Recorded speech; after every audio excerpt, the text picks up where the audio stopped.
In this session, you will learn about the Agile values, where they came from, what they mean, and how they apply to your project. You will follow a waterfall varied team through their first attempt at implementing Agile before they really understand how those values apply to them. As you read their story, see if you can spot how a better understanding of these values could have helped them avoid their problems. So, we're going to look at a team working on a streaming audio jukebox project. The characters in this team are Dan, who's the lead developer and architect, Bruce, the team lead, Joanna, the newly hired project manager, and Tom, the product owner.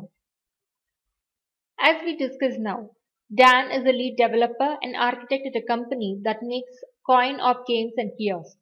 He's worked on projects ranging from arcade pinball missions to ATMs.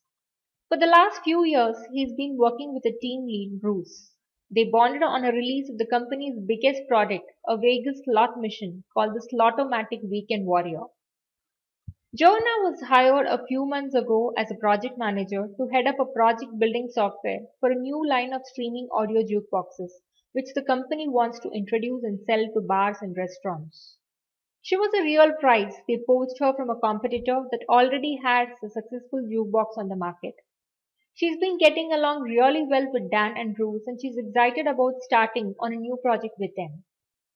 Dan and Bruce are much less excited about the new project than Joanna. They all went out for drinks after work one day, and Bruce and Dan start explaining why the team came up with their own name for the slot mission project, the Slogomatic Weekend Killer.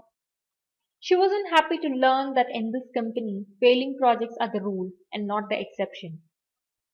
The last three projects were declared a success with the company's managers, but they only got out the door because Dan and Bruce worked incredibly long hours. Worse, they held their noses and took shortcuts in the code that are causing support nightmares today, like when they hastily patched up a prototype for one feature and pushed it out of production, and it later turned out to have serious performance problems before pieces of it were never built to scale up. As they talked, Joanna recognized the pattern and knew what was causing the problem. The company follows a particularly ineffective waterfall process. A team following a waterfall process tries to write down as early as possible a complete description of the software that will be built. Once all of the users, managers, and executives agree on exactly what the software must do, they can hand a document that contains those requirements to the development team. And the team will go off and build exactly what's written. Then a testing team comes in afterwards and verifies that the software matches the document. Many agile practitioners refers to this as big requirements upfront. But Joanna also knew from her own projects over the years that theory often differed from practice, and that while some teams have very effective waterfall process, many of them struggle with it. She was starting to think that this team might be one of those that struggle. As they talked, Bruce and Dan confirmed a few things that reinforced her opinion.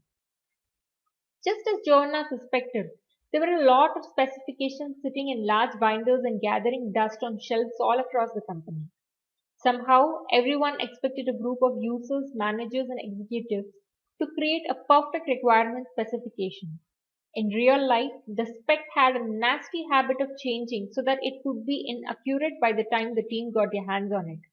And they would progress to being disastrously wrong by the time the team finished building the software. Bruce, Dan, and a lot of other people at the company knew it was unreasonable to expect the perfect spec, but they still ran their projects as if it were possible. As the evening went on, Bruce got more comfortable and he brought up another problem that had been nagging him. That many teams he'd been on at their company had a lot of trouble actually building their software. Even if the users got the requirements right, and even when the team understood those written requirements perfectly after reading them, they often used inferior tools and had a lot of trouble with software design and architecture.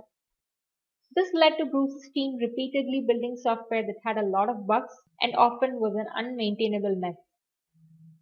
Both of these problems led to many failed projects, especially because they considered any project where they had to work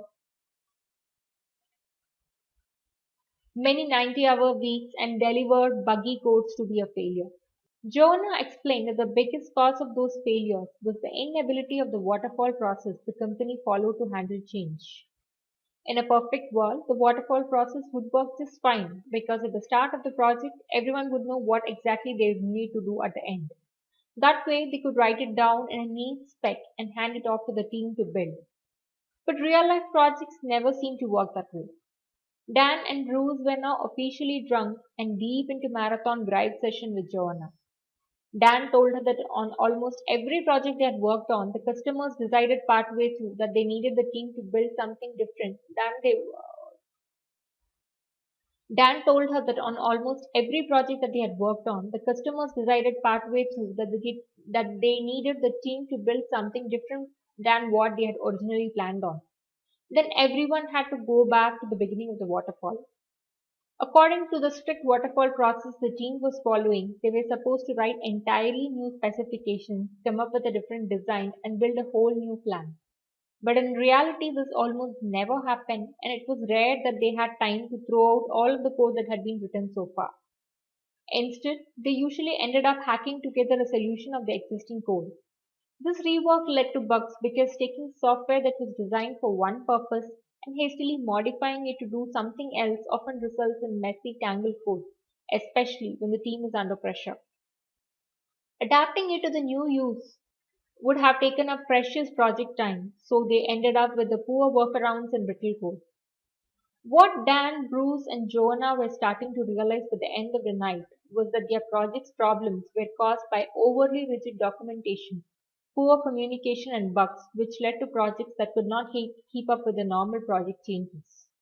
At the end of the evening, the bartender called taxis for all three of them. Just before they left, Joanna was happy to have a better picture of the project that she was joining, but a lot less optimistic. Will she be able to find a way, she wondered, to fix some of these problems? Today, we know that there is no single best way to build software.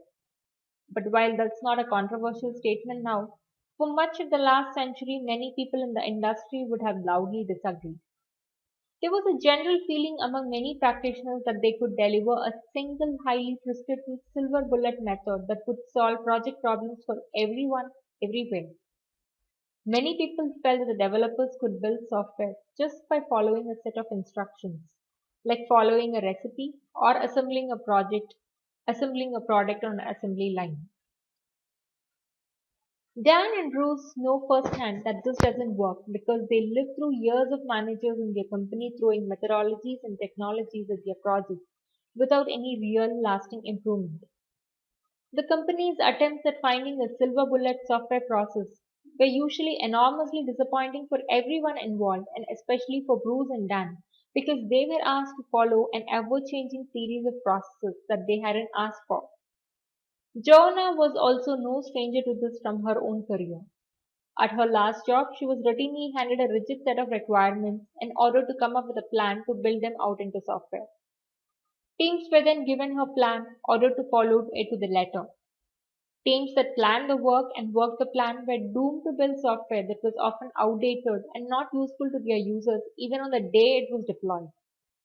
One thing that gave Joanna pause was that some teams she worked on actually did manage to get great software out the door by following a waterfall-like process that was heavy on upfront documentation. One thing that gave Joanna pause was that some teams she worked on actually did manage to get great software out the door by following a waterfall-like process that was heavy on upfront documentation. She had managed some of her best projects at a company that built software for medical devices using waterfall practices. Waterfall really can work. In fact, if you actually know what you need upfront, then writing it down first is a pretty efficient way to build software. Joanna's medical device software projects were rare examples where the requirements were actually right from the beginning and needed very few changes during the project. But it takes more than just stable requirements to run a successful waterfall project, which is why they run into many problems. Teams that build great software using a waterfall process typically have few common characteristics. Good communication, because the teams that were successful in a company that mandated waterfall were the ones that consistently talked to their users, managers, and executives throughout the project. Good practices, especially one like the code reviews and automated testing, which are aimed at finding bugs as early as possible in the process. They usually call this defect prevention, and it required teams to actively think about how those bugs got into the code in the first place. Drawers full of documentation that have rarely been opened because the people on the team understand that the act of writing down the plan and the questions that get asked during the planning is more important than mindlessly sticking to it afterwards. There's one other piece of puzzle. Dan started his career after the 1990s revolution in the software development tools and technology. So he's only ever worked on teams that used object-oriented build development to build better software designs. There's one other piece of the puzzle. Dan started his career after the 1990s revolution in software development tools and technology. So he's only ever worked on teams that used object-oriented development to build better software designs. Version control systems, automated testing, better integrated development environments that include features to automatic code practices like refactoring and class design, and other revolutionary tools all help Dan keep control of the code. Bruce has been working on projects longer than Dan, and he watched developers on his team increasingly adopt software tools over the years to automate routine and repetitive tasks. Bruce and Dan know from their own projects that the most successful ones made effective use of these practices, tools, and ideas.